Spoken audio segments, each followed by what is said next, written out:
Is that your mother again with the soup? The sharp, mocking voice cut through the hallway before I could even knock. Margaret froze, her knuckles white against the thermos.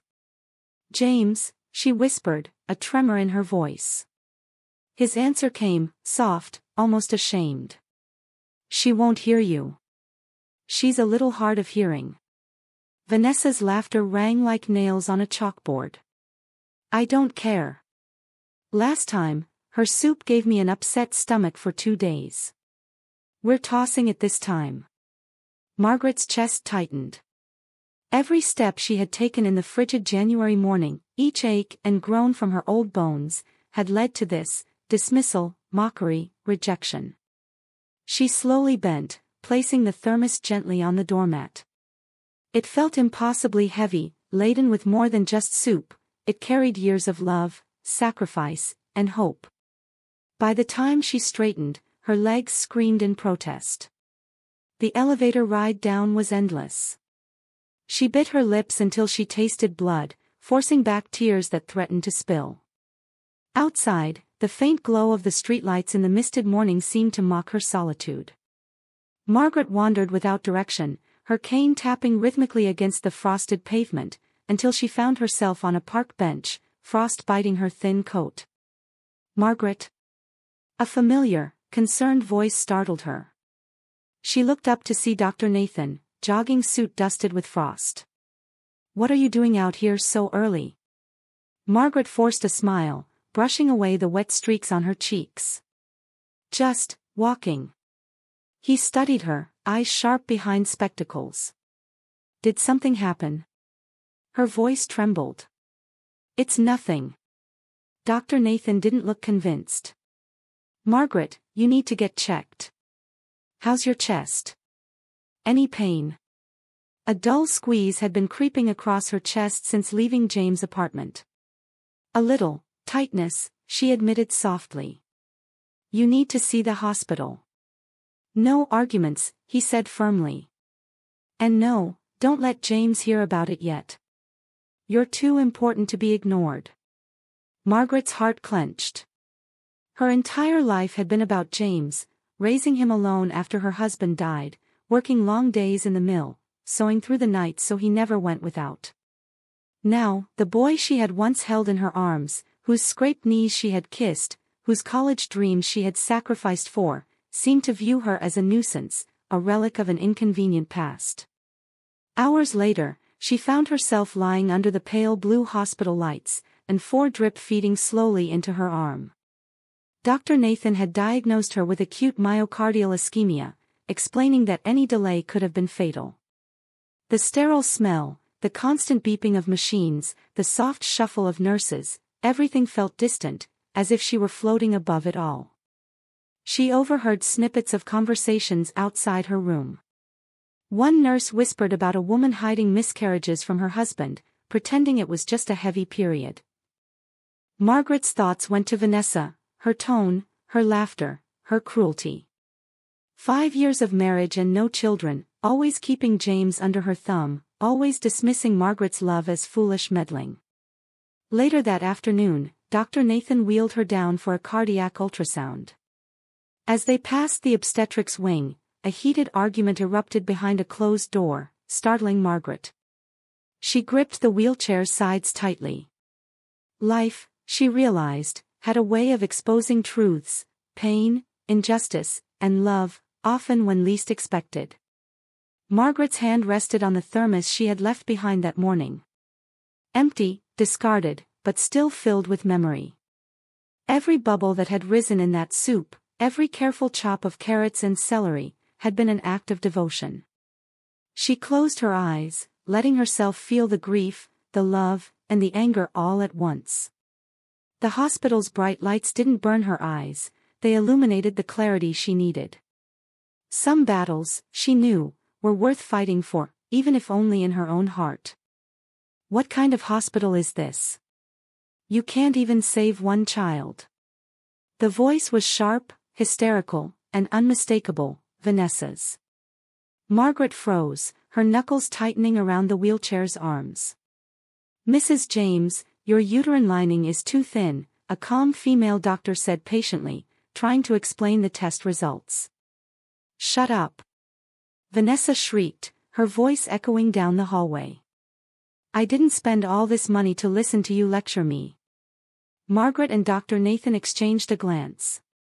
They had both paused in the hallway, startled. The exam room door swung open, and Vanessa stormed out, furious, nearly colliding with Margaret's wheelchair. When she saw Margaret, her face paled, eyes darting nervously. "Mom, what are you doing here?" she stammered, her hands trembling. "My heart's acting up a bit," Margaret said softly. "And you? What brings you here?" Vanessa's hands fumbled with a loose strand of hair. "Just a routine checkup," she murmured, her eyes avoiding Margaret's. A second female doctor emerged from the room and stopped when she noticed them. "Mrs. James, your results."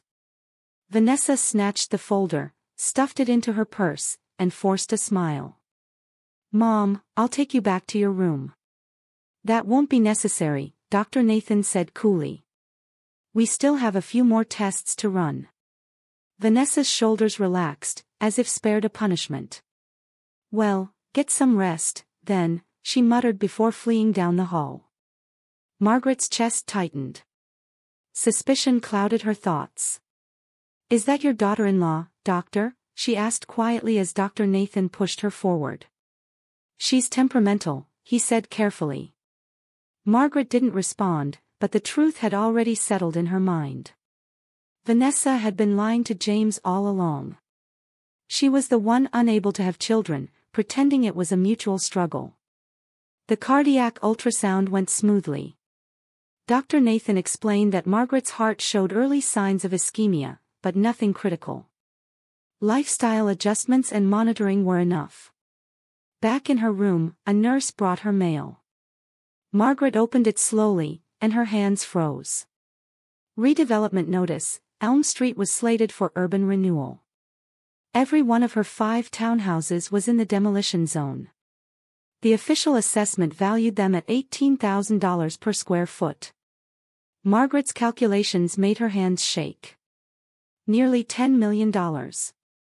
These were the properties her late husband had left her, the foundation of her retirement, the security she had built with years of sacrifice. Her phone rang. It was James. She took a steadying breath before answering. "Mom. Vanessa said you're at the hospital.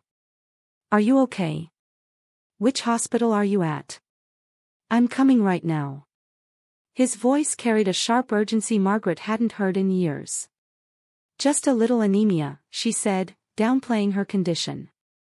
Dr. Nathan recommended observation. "I'm on my way," he said, hanging up before she could respond. Less than 30 minutes later, James burst into the room, Vanessa close behind him, her eyes red-rimmed from crying. "Mom, why didn't you tell me sooner?" James squeezed her hand, his eyes wide with concern. "What did the doctor say?" "It's nothing serious," Margaret replied calmly. "Just need a few days of rest."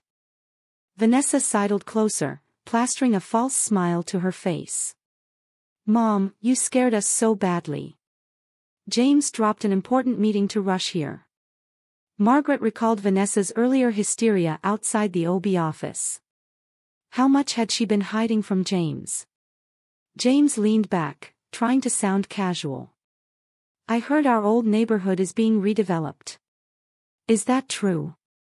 Margaret kept her face neutral. "Yes, I just received the notice." "Fantastic." James' eyes lit up. "Those old houses are finally valuable. What's your plan?" "I haven't decided yet," she said slowly. "Let me handle it," James interrupted eagerly. "I know people at the redevelopment office.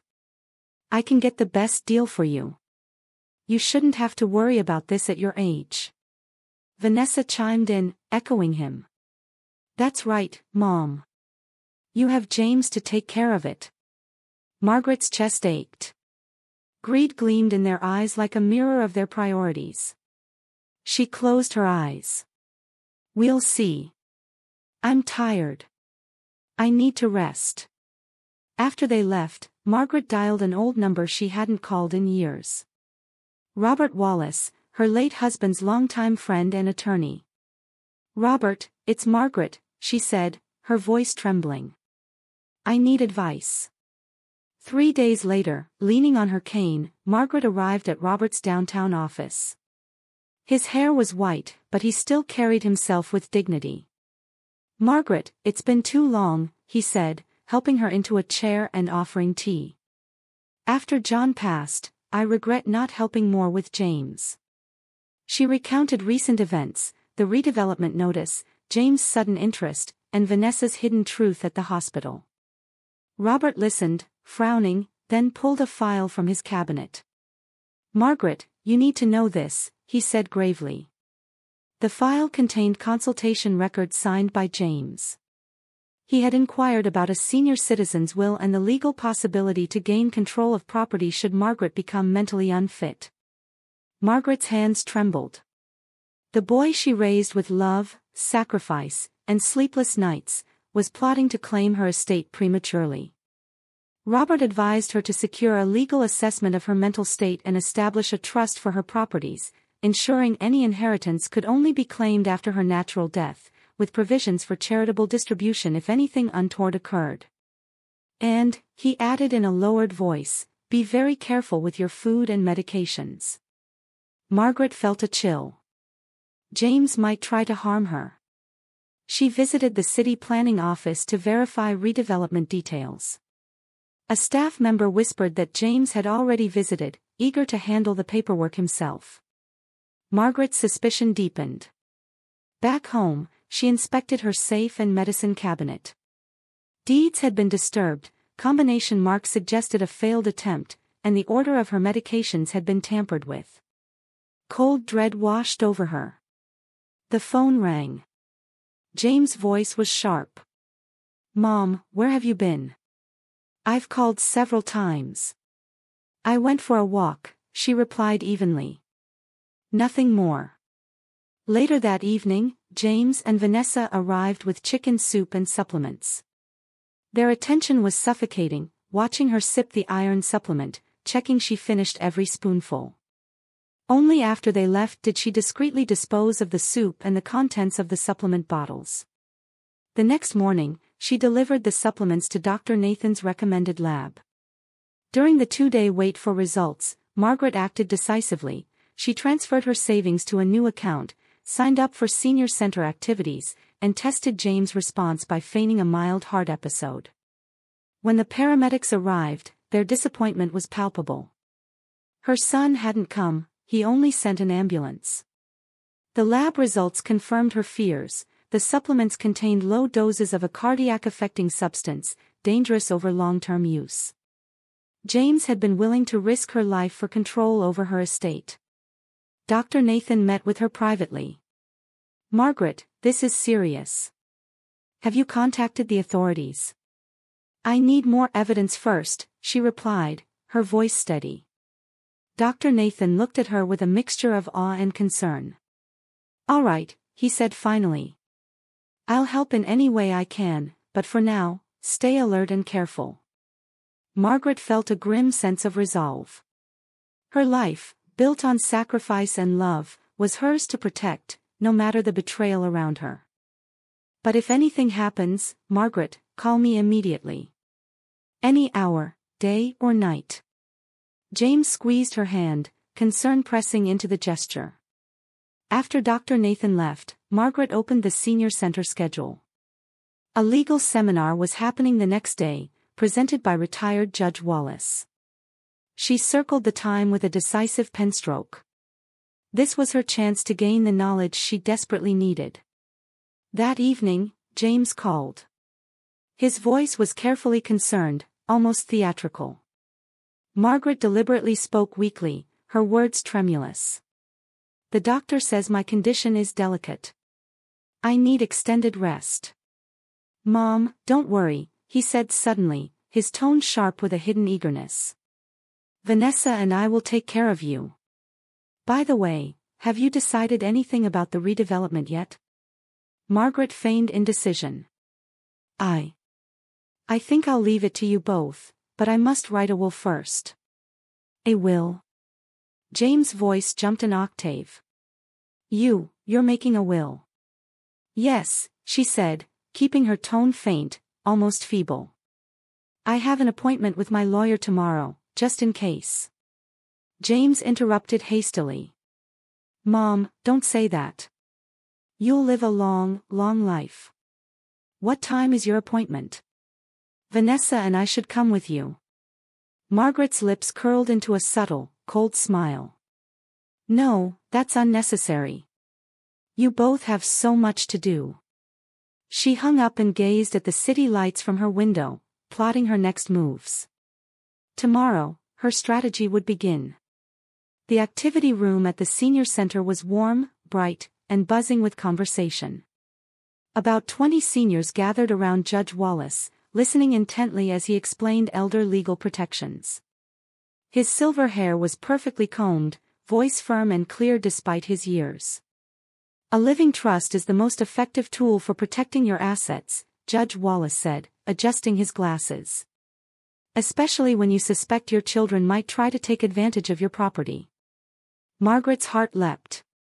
This was exactly the guidance she needed. After the seminar, she waited until the crowd dispersed, then introduced herself. I'm a friend of Robert Wallace, she explained. Judge Wallace's eyes lit with recognition. Mrs. Margaret, how can I help you? He asked perceptively. She told him about the redevelopment and James' sudden interest, omitting the story of the supplements. You need 3 steps, Judge Wallace said, holding up 3 fingers. First, get a mental competency evaluation to prove you are of sound mind. Second, establish a living trust. Third, gather evidence. Audio, video, anything that can prove malicious intent. If you were to leave everything to him, how would he react? Margaret left with Judge Wallace's card, a stack of legal pamphlets, and a plan forming in her mind. At the entrance, she noticed James' car parked out front. He and Vanessa hurried toward her. Mom, what are you doing here? James asked, concern plastered on his face. Weren't you meeting your lawyer today? Margaret feigned surprise. What are you two doing here? We were worried, Vanessa said, linking her arm through Margaret's. You shouldn't be out alone like this. Her eyes darted to Margaret's purse, trying to discern if she had already finalized a will. I was at a seminar, Margaret said vaguely, deciding to reschedule her lawyer appointment. You can't do that. James almost shouted, then lowered his voice. Why don't we go today? I know a very good lawyer. That won't be necessary, Margaret said calmly, heading toward the bus stop. I already have an appointment with Robert Wallace. He's back in town, handling it for me. James and Vanessa exchanged uneasy glances, silent the rest of the drive. When they reached her apartment, smiles returned. Mom, you get some rest. We'll bring dinner tonight, James said, ushering her inside. After they left, Margaret searched every corner. Tiny cameras in the living room light fixture and a bedroom outlet confirmed her fears. Her son and daughter-in-law had been spying on her. A new resolve hardened within her. She changed into pajamas, lay down, and deliberately muttered in view of the cameras, I'm getting weaker. I must finish the will soon. Then she called Robert Wallace. Robert, I've decided. I'm giving everything to James, she said loudly. All 5 townhouses. He's my only son. She took her vitamins, pretending they were crucial supplements. That evening, James and Vanessa arrived with food, watching her every move. She obeyed their performance but secretly saved extra evidence.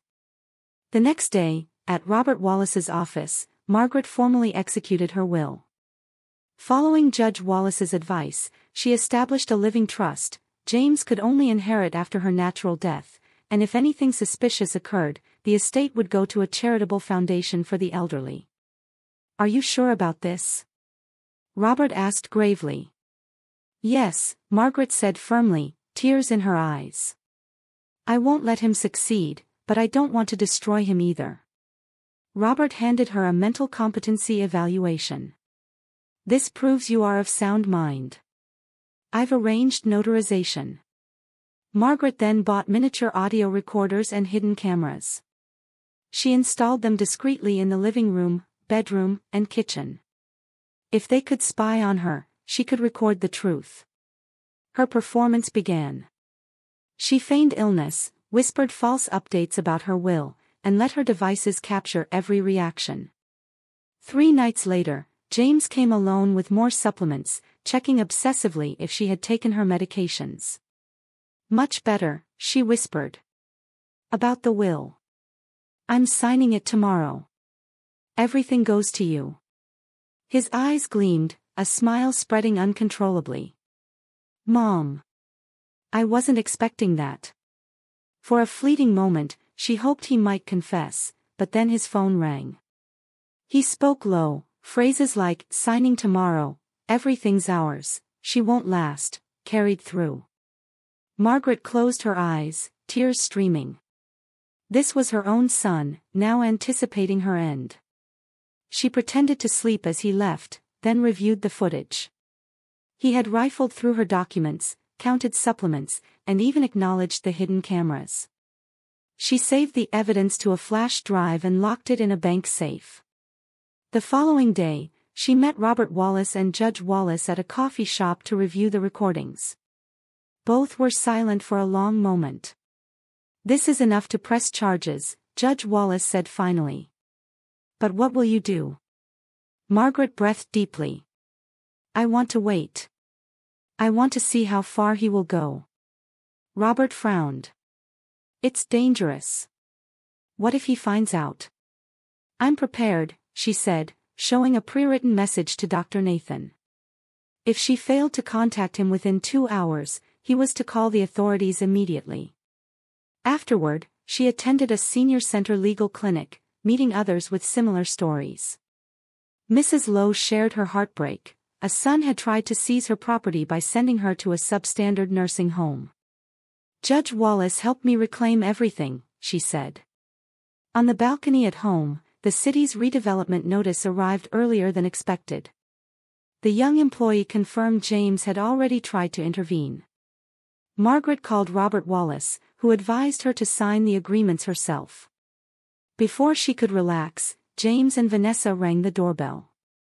They arrived loaded with gift bags, eager, smiling, fawning. Vanessa hugged her tightly, massaged her feet, while James' eyes gleamed with the prospect of the properties. Margaret nodded, silently enduring their performance, her heart as cold and hard as stone. Yes, they just delivered the notice, she said, calm. That's great. James nearly jumped. Let me see. I carefully slid the folder out from the coffee table drawer and handed it to James. His eyes lit up as he flipped through the pages, stopping abruptly at the $12 million figure. $12 million, he exclaimed, disbelief and delight warring on his face. Vanessa leaned in, her expression alight with excitement. Mom, you're wealthy, James added eagerly. I'll go with you to the redevelopment office tomorrow to handle the paperwork. I'll go alone, I said firmly. You can't do that, Vanessa snapped. What if something happens on the way? Exactly, James chimed in, voice smooth, persuasive. Mom, let me manage this. I'm your son, after all. I studied them carefully, then asked quietly, James, if I gave you all the money, what would you do with it? Caught off guard, he blinked, then a grin spread across his face. Well, we'd buy a larger home. Sell this old place you live in now. Vanessa and I have our eyes on a villa, and we'd invest the rest. Invest in what? I asked softly, keeping my voice calm. A project, a sure thing, he stammered, clearly flustered. Vanessa quickly intervened.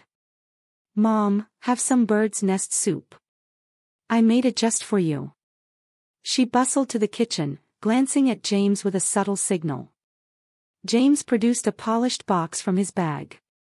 Mom, This is the latest heart medication from overseas. Very effective. Inside were neatly arranged blue capsules. 1 per day, he said. You should take it. I examined it carefully, feigning interest. Was this prescribed by a doctor? No, a friend brought it back, James admitted, eyes darting. My lips curled in a cold smile. No FDA approval, no prescription, yet he acted as if this were legitimate. All right, I'll take it later, I said, setting it aside. Vanessa reappeared with the soup. Mom, it works best with this, she insisted. Reluctantly, I placed a capsule under my tongue, pretending to swallow it, discreetly spitting it into a cup when Vanessa checked. Once they left, satisfied, I packaged the capsule and a sample of the soup and sent them to the lab the next day. I also contacted Julia Ramirez, a young journalist my late husband had once mentored. Julia, I need your help, I said at a coffee shop, sharing the evidence. Her face grew grave. Margaret, this could be attempted murder. How do you want to proceed? Not yet, I said. I want James to have one final chance. The next day, lab results confirmed my fears. The capsules contained a potent cardiac glycoside. Overdose could trigger cardiac arrest. My hand trembled as I read it. My own son had been planning to poison me. That evening, I feigned sudden weakness and called James. He arrived almost immediately, wearing concern like armor. Mom, what's wrong? My heart, it hurts, I whispered. I'll take you to the hospital, he said, but he didn't move toward me. No, I rasped. I don't think I'll make it.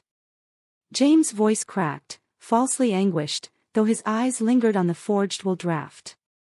The redevelopment papers, I gasped. You'll go with me tomorrow to sign them. His face lit up. Yes. Don't worry, Mom. I'll handle everything. After he left, I reviewed the footage from my hidden cameras. Immediately, he called Vanessa. Signing tomorrow. She won't last. The medicine is working. My vision blurred with tears. Betrayed, poisoned, by my own son. The next morning, I prepared carefully, leaving backups of all evidence with Dr. Nathan and sending Julia a text. I'm going with James to the redevelopment office today. If anything happens, act immediately. James arrived punctually, sharp suit, polished shoes, demeanor smooth. He helped me into the car, murmuring honeyed words, the mask of the devoted son perfectly in place. At the redevelopment office, we waited in line. James fidgeted, watching the clock. When it was our turn, I received a thick agreement. Mrs. Margaret, please read carefully before signing, the clerk said. James leaned close. It's just boilerplate. Sign it. I paused, pointing to a clause. It says here I can choose a replacement home. The cash is better, he said impatiently. It will take years to get a replacement home. The clerk frowned. Your mother decides, sir. James hissed, a thin threat lacing his words. You said everything was for me. Sign it.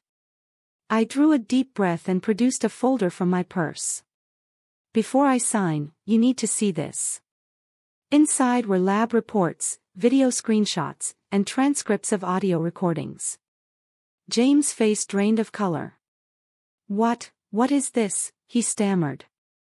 Evidence, I said evenly. You and Vanessa have been trying to poison me. You're lying, he shouted, springing up, chair clattering behind him. Mom, you're senile. I stood, small but commanding. James, one last chance. Go to the police. Confess. You're insane. She has Alzheimer's. Vanessa cried, trying to intervene. I played the recording of their conversation about using the medication to hasten my death.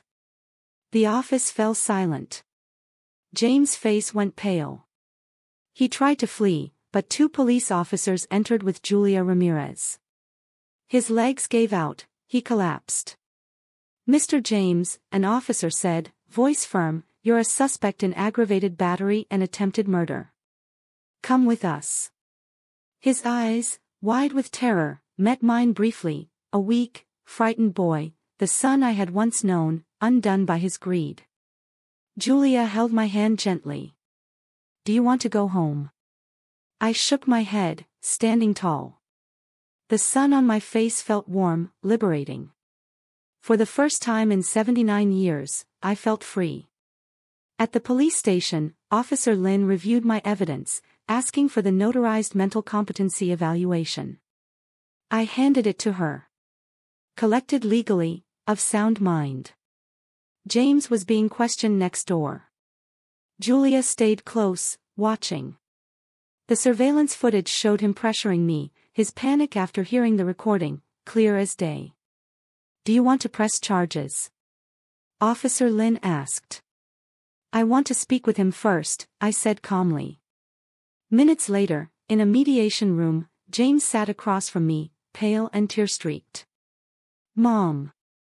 I didn't know," he whispered. "How much do you owe?" I interrupted, voice steady. He flinched. 800,000, with interest, almost 1.2 million. "They threatened to hurt me." "Vanessa?"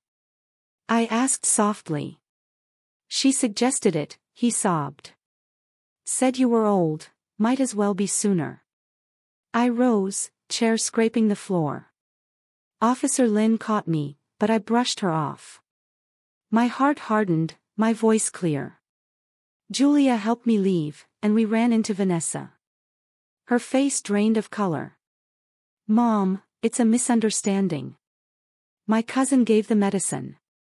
"Enough," Julia said sharply. In the car, I finally cried, the pain of 79 years pouring out. Julia handed me tissues silently, letting me weep in peace. "Tomorrow's article will protect your identity," Julia said. "But your story will be heard." "No," I said firmly. "I want my real name. Everyone must know, the elderly are not helpless." That night, I returned home, exhausted, the phone flooded with missed calls and a threatening text. I immediately contacted Officer Lin. Within 30 minutes, 2 officers arrived to take my statement and advised me to relocate temporarily. "Most likely," Officer Lin said, "the threat is from the Loan Shark Syndicate." The older officer's expression was grave. "Your son owes a large sum to a criminal syndicate." I shook my head firmly. "This is my home. I am not leaving." After they departed, I called Dr. Nathan. Without hesitation, he packed a small bag and moved in with me. "These old bones can still serve as a bodyguard," he said with a wry smile, though his eyes were steely with determination. The following morning, Julia's article dominated the front page, "Elderly Mother Outsmarts Poisoning Son." Even with pseudonyms, the story made waves, prompting a flood of calls from reporters. I had to silence my phone. At noon, Robert Wallace and Judge Wallace arrived with startling updates. Vanessa's cousin had been arrested. Working in the R&D division of a pharmaceutical company, she was suspected of illegally distributing experimental drugs. Judge Wallace explained, the supplements contained unapproved cardiac toxins. Robert added, Vanessa's family also operates a multi-level marketing scheme, specifically targeting the elderly. Everything clicks now. Vanessa's attention toward James was probably a ploy from the start, aimed at securing your assets. "Will James go to jail?" I asked quietly. "That depends on his cooperation and your willingness to show leniency," Judge Wallace said with a sigh. Vanessa and her cousin face far more serious charges, manufacturing and distributing toxic substances and aggravated battery. Later, the community center director and a group of neighbors came to see me. The story had spread, and outrage over my treatment was universal. Several elderly residents living alone approached, thanking me for speaking out. My son is surprisingly kind now, said Mrs. Shao, a spry 80-year-old, laughing. I think he's scared of getting sued like you did. That evening, as Dr. Nathan tended to my bandages, Julia's special report aired on television. A hotline for elderly victims of family fraud appeared on screen, sparking an idea. I want to dedicate a portion of the redevelopment money to help other seniors, I said softly. Dr. Nathan's eyes lit up. Brilliant. Let's call it the Pay It Forward Foundation, giving back to those who need it most. We drafted a proposal that night. Robert Wallace promised pro bono legal services. Before going to bed, I received a message from Officer Lin. Your son has agreed to turn state's witness against Vanessa's family. Major breakthrough. My vision blurred with tears, relief and heartbreak tangled together. The next day, the redevelopment office buzzed with energy. Countless eyes followed me as I entered. Mrs. Helen, the director, greeted me personally. Are you sure you want to sign today? We can grant an extension. No need, I replied with a calm smile, handing over my documents. I've made my decision. Under watchful eyes, I signed the compensation agreement, securing a $12 million payout for my 5 properties. The scratching of the pen echoed like a verdict in the hushed hall. My son had no part in this. Mrs. Helen asked. The authority to manage my assets rests solely with me, I said evenly. Outside, Julia awaited, barely containing her excitement. The lab has been raided. Vanessa's cousin's stock of illegal drugs has been seized. This case is expanding rapidly. At home, Dr. Nathan was relieved to hear the signing went smoothly. Following Robert Wallace's guidance, I divided the money across 3 accounts and allocated $5 million to the foundation. I had barely hung up when the doorbell rang. It was James, alone, looking gaunt and haunted. Mom, he fell to his knees. I was wrong, so wrong. I studied him coldly. The police released you. Yes, I turned state's witness, he sobbed. Vanessa's family, they're all criminals. Even her fake miscarriages, they were lies, designed to get at your money. Come in, I said cautiously. But the house is under surveillance. James sat on the sofa edge, hands clasped tightly. The syndicate, they said if I don't pay soon, I'm dead. I showed him the threatening message on my phone. Color drained from his face. I know. It wasn't you, I said, placing the phone aside. The syndicate is after me now, thanks to your actions. He collapsed, clinging to my legs. Mom, save me. I looked down at him, realizing his concern had always been selfish. I took a deep breath. I can help you clear your debt, I said. But on 3 conditions. First, full cooperation with the investigation. Second, acceptance of legal consequences. Third, a public confession. His hope turned to horror. Publicly? How will I face anyone? Do you even remember thinking about anyone else when you were poisoning me? I said sharply. Silent, shamed, he finally nodded. There's one final step. I handed him a document. Sign this declaration severing our mother-son relationship. After that, we have nothing more to do with each other. He stared at me, speechless. No. I said coldly. Then I'll see you in court. Attempted murder has consequences. James collapsed like a marionette with cut strings. Trembling, he signed the papers before bolting from the apartment. I picked up the document, a tear smudging the ink, a lifetime of love severed in an instant. The doorbell rang again. This time, it was Officer Lin and 2 colleagues. Mrs. Margaret, we've received intel that the syndicate may target you tonight. Please evacuate. I gathered my documents and left under their protection. En route, Officer Lin shared that James had returned to provide vital information. His cooperation could dismantle the entire criminal organization, she said. We were taken to a discreet suburban hotel. Later, Officer Lin returned, beaming. Operation successful. All ringleaders arrested. Death threats neutralized. I exhaled, relieved, but joy felt muted. Victory had come at a cost. The next day, headlines shouted, "Elderly mother outsmarts matricidal son." Syndicate behind family fraud. Septuagenarian launches foundation for elderly. Julia and her crew recorded my announcement. $5 million of the payout would fund the Pay It Forward Foundation, dedicated to seniors exploited by family fraud. Our first project, converting a redeveloped property into a senior living facility providing free housing. The response was overwhelming. Calls and messages of support poured in. Old friends reconnected, expressing admiration and pride. 3 days later, authorities confirmed the threats were neutralized, and I returned home. Letters from James sat unopened on the coffee table. I locked them away, unwilling to revisit them yet. That evening, Dr. Nathan, Robert Wallace, and Judge Wallace joined me for dinner, laughter filling the room. "Margaret," Judge Wallace said, raising his glass, "your case has prompted Congress to discuss amending the Older Americans Act." Robert added, "Our firm has fielded dozens of inquiries from seniors seeking legal protection. The hospital geriatrics department reported an influx of elderly patients, many brought in by concerned children bearing supplements. Gratifying, yet sobering." "By the way," Robert said, pausing, "James and Vanessa's divorce hearing is next week." I interrupted calmly. "The severance papers have been signed." Dr. Nathan gently patted my hand, and the conversation shifted.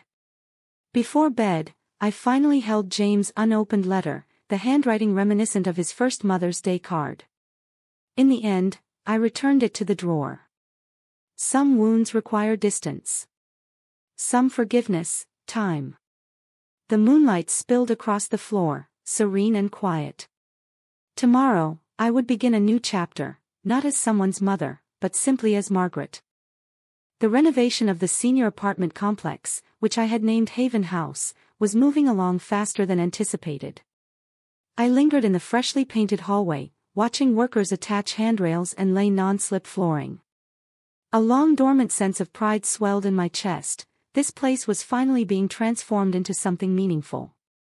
"Ms. Margaret, do you think this height works for the emergency call button?" a young contractor named Mike called out. I measured carefully. "Yes, that's perfect." A resident in a wheelchair could reach it easily. Ever since I had decided to convert my old Elm Street property into a senior living facility, I had made it a point to oversee construction each day. This 3-story building had been the first home my late husband and I purchased together. For years it had been a rental, but now, under my watch, it was being reborn as a sanctuary. "Mrs. Margaret," a familiar voice called. I turned to see Julia Ramirez, her camera slung over her shoulder, followed by several unfamiliar faces. "This is Mr. Williams," she introduced. "He's the director of the Department of Social Services. He saw our story and wanted to see your project firsthand." Mr. Williams extended his hand warmly. "Mrs. Margaret, Haven House is an exemplary model. We're considering using it as a template across the city." Flattered, I gave them a tour of the ongoing renovations, the accessible bathrooms, the bright common rooms, the small medical station. Every detail had been designed with seniors in mind. "What about funding?" Mr. Williams asked, concern shadowing his features. "The redevelopment payout covered construction," I explained, "and ongoing operations will be supported by the Pay It Forward Foundation, along with private donations." By the end of the tour, Mr. Williams promised policy support, including tax incentives and professional training programs for staff. Julia filmed every step, explaining that she was preparing a feature for her upcoming report. At noon, Dr. Nathan arrived carrying a thermal lunchbox. Since the events with James, he had become not just my physician but my guardian, ensuring I stayed on my medication schedule and maintained my routines. "How's your blood pressure?" he asked, handing me a bowl of soup. Much better, I said, savoring the warm broth. Since stopping those supplements, I can even take less of your medication. Dr. Nathan snorted. Good choice. That poison had no place in your life. But remember, my prescriptions are still essential. We were laughing lightly when Robert Wallace hurried in, his face serious. Margaret, James' trial is next week. The prosecutor wants your input. I froze mid-spoonful. The sentencing recommendation. Robert lowered his voice. Because he cooperated as a state's witness, they're suggesting a 3 to 5 year suspended sentence, but they need your statement as the victim. I put down my bowl, a familiar ache settling in my chest. I had avoided thinking about James' case by immersing myself in Haven House's construction, but now the reckoning had arrived. I'll go, I said at last, but only to tell the truth, not to plead for him. Robert nodded. Dr. Nathan looked at me with concern but said nothing. That afternoon, I met Judge Wallace at the construction site. Margaret, James has been compliant in custody. He even wrote a letter expressing remorse. The authorities would like you to see him. No, I replied firmly. I no longer have a relationship with him. Judge Wallace sighed but didn't press further. As he prepared to leave, he handed me a file. This contains the investigation into Vanessa's family supplement company. The total losses exceed $20 million. I flipped through the thick report. Behind the numbers lay shattered families, elderly victims, and the shocking revelation that Vanessa had exploited James to access my property, laundering illegal profits through a series of manipulations. That evening, I collapsed onto the sofa, drained. Julia's latest report aired on the television, paying it forward. Haven House leads the way. Seeing the hopeful faces of the seniors who would soon move in lifted my spirits slightly. The phone rang suddenly. An unfamiliar voice whispered timidly, "Mrs. Margaret." I froze. This is Lynn, the cousin who had provided the tainted supplements. I stiffened. I know you hate me, but I swear I didn't know it would be used on you, she sobbed. Vanessa said it was just an experiment. An experiment? I laughed bitterly. Experimenting on a human being. No, she said you were already sick, that it was for pain relief. I slammed the phone down. These people were utterly unscrupulous. Money had twisted their conscience beyond recognition. The phone rang again. I was about to ignore it, but recognized Officer Lynn's number.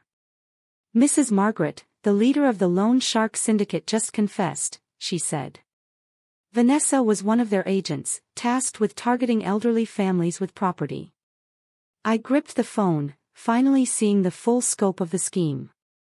Vanessa had manipulated James, guided him into debt, and even attempted to poison me, all to acquire my assets. Did James know? I asked, my voice trembling. Initially, no, Officer Lynn replied. Later, he provided key information that helped dismantle the entire network. After hanging up, I gazed out the window at the stars. The same year my husband died, James was only 10. I had vowed to give him the best life possible. How had it gone so wrong? Was it me? Society? Or simply his own nature? There were no answers, only the silent stars above. The next day, I visited the hospital for a routine checkup. Outside the OB/GYN office, Vanessa sat alone, her face haggard and her belly unmistakably swollen. She froze when she saw me. You're pregnant? I asked. None of your business, she snapped, covering her abdomen. A doctor approached awkwardly with her prenatal report, and I walked away, my mind spinning. Vanessa had been pregnant while James awaited sentencing, another complication, another tragedy looming. Later, I detoured to the detention center. I intended to see James one last time, not as his mother, but as his victim. In the visiting room, He sat in an orange jumpsuit, unshaven. Hope flickered across his face. You came, he choked. I sat, expressionless. Vanessa is pregnant. James froze. Impossible. I laughed softly. Seems she lied to you before about more than one thing. He hung his head, shoulders trembling. I was wrong, he whispered. Save it for the judge, I said, standing. I'm here to testify, not to console you. Mom, you're going to testify against me? No. I'll tell the truth, including your role as a state's witness. Tears streamed down his face. Why help me? Because no matter the papers you signed, you are still my child, I said softly. The sun blinded me as I left the center. Tomorrow was the trial, next week, Haven House would officially open. Life mingled sorrow and hope, darkness and light, like the partly cloudy sky above. In the courtroom, I sat in the witness box, hands clasped tightly. James, in the defendant's box, kept his head down. The gallery brimmed with reporters, students, and curious citizens. Mrs. Margaret, the prosecutor asked gently, please recount the facts of the case. I spoke clearly, calmly, from the discovery of the supplements to the confrontation at the redevelopment office. When asked about the loan shark threats, I presented the text messages. Do you believe your son is remorseful? The defense attorney asked. I met James' tearful gaze. I don't know. I am willing to give him a chance, but justice must still be served. The judge called a brief recess. After resuming, the prosecution recommended a 3-year suspended sentence for James, factoring in his cooperation, with mandatory community service and counseling. The judge accepted the recommendation. James wept openly, promising reform. As I exited, reporters crowded the hallway. I declined interviews, escorted by Robert Wallace and Dr. Nathan. But Vanessa blocked my path. Mom, please, for the baby, she pleaded. We have nothing to discuss, I said coldly. Robert later informed me Vanessa had been granted bail for the pregnancy, though she would face trial afterward. Lynn faced more serious charges, potentially over 10 years. The entire supplement fraud network had been dismantled. My case had become a public service. 3 days later, Haven House officially opened. At the ribbon cutting, Mr. Williams announced that the facility would be included in the government's Purchase Services program. The first 10 residents received their keys, smiles lighting their faces amid flashing cameras. Thank you for giving us a home, said Mrs. Lowe, an elderly resident in a wheelchair. I knelt to meet her gaze. You are not a burden. From today, this is your home. Afterward, Julia Ramirez stayed for an exclusive interview. She shared that 5 other cities had expressed interest in replicating Haven House. You've become a voice for the elderly, she said. I just want to make sure no one else suffers like I did, I replied. That evening, watching residents play chess, chat, and relax, I felt a profound, long-lost sense of peace.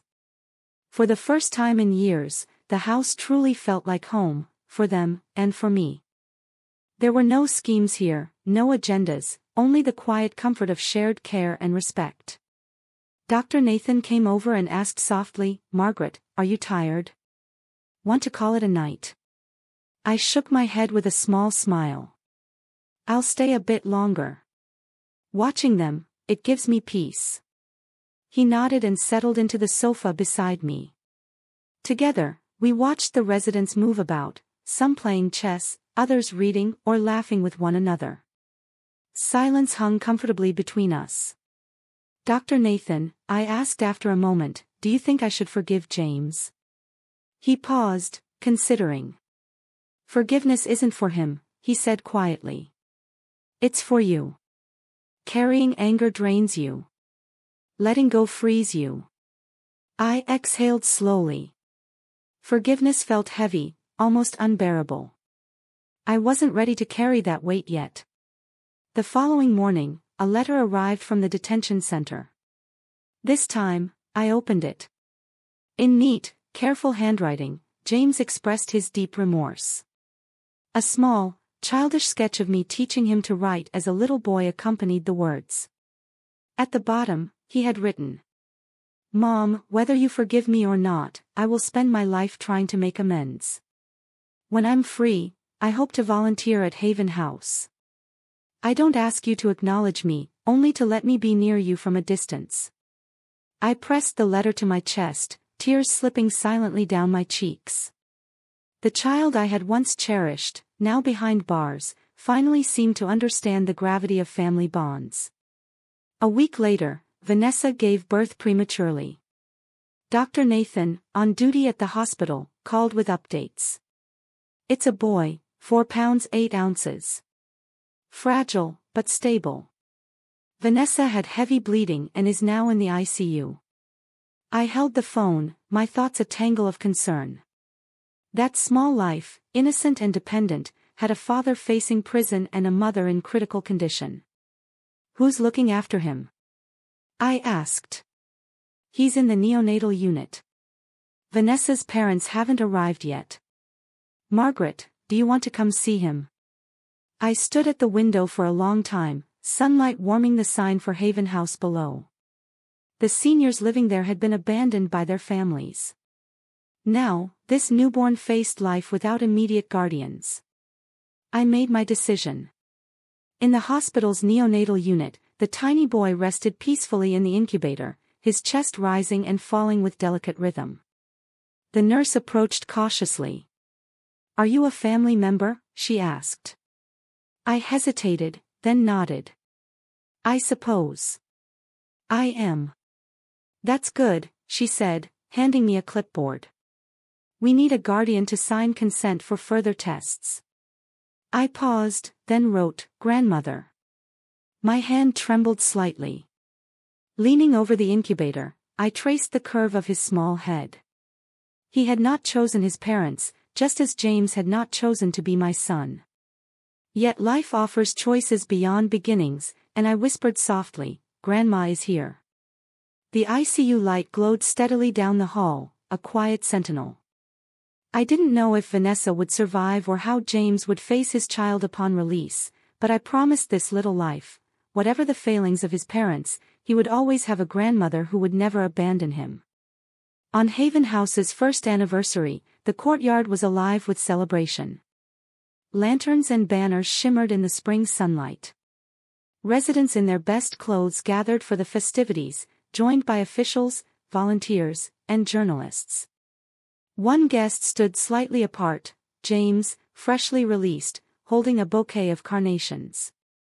"Mom," he said softly, eyes red, "happy anniversary." I took the flowers and nodded. "Come in.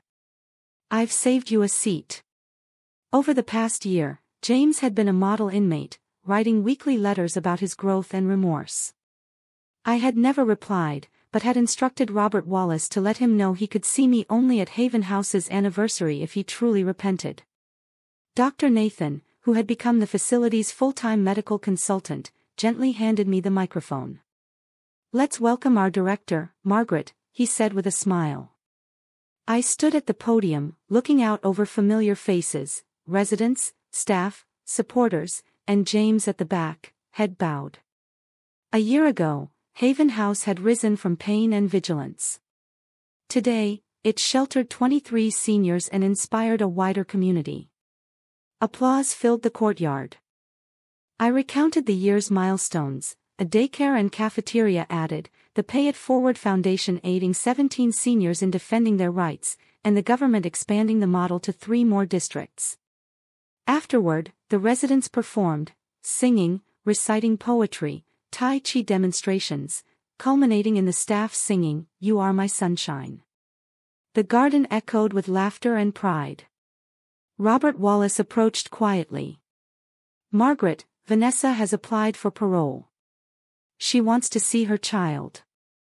"How is he?" I asked softly. "Healthy, lively, a bit shy around strangers," Robert replied. Vanessa wants him when she's released. I clenched my fists. He will not repeat his parents' mistakes. Legally, Robert explained, she was the biological mother, but temporary guardianship remained with me. She could only petition for visitation after psychological evaluation and proof of stable employment. I didn't respond further. My mind was resolute.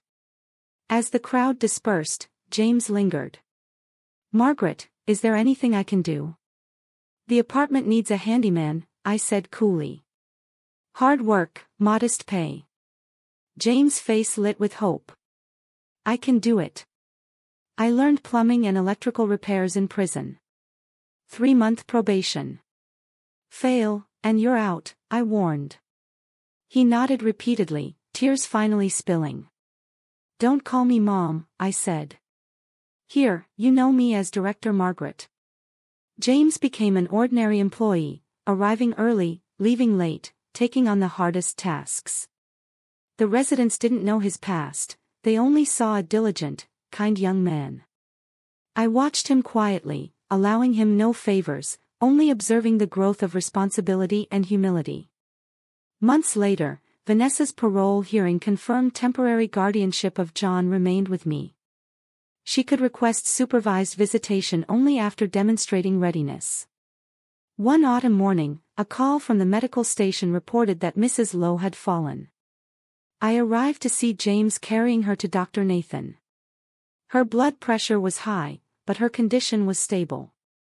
Why didn't you call for help? I asked later as we shared a quiet meal. James set down his chopsticks. She reminded me of you. I wanted someone to be there, like I hope someone will be for you if needed. Tears welled in my eyes. He handed me a tissue, silently acknowledging the unspoken bond and responsibility between us. Haven House held its New Year's reunion dinner, residents and staff cooking, performing, and celebrating. James, nervous but sincere, guided the event. I felt a rare peace. Dr. Nathan approached me afterward, shyly. Margaret, would you like to visit Seattle with me next spring? Just the two of us. A blush crept across my cheeks. I would like that. James appeared then, carrying little John, now toddling and babbling. Grandma, the boy exclaimed. James' eyes shimmered. Thank you for caring for him. I held John close, promising silently that this life would be nurtured, safe, and guided by love, wisdom, and compassion. Outside, snow fell gently, while inside, warmth, laughter, and a sense of home prevailed. At 80, I had lost much but also gained more. My wounds remained, but they no longer defined me. Life's challenges continued, yet I faced them with courage, knowing that love, protection, and forgiveness would always endure, like the resilient plum tree outside my window, which bloomed beautifully despite the harshest winters.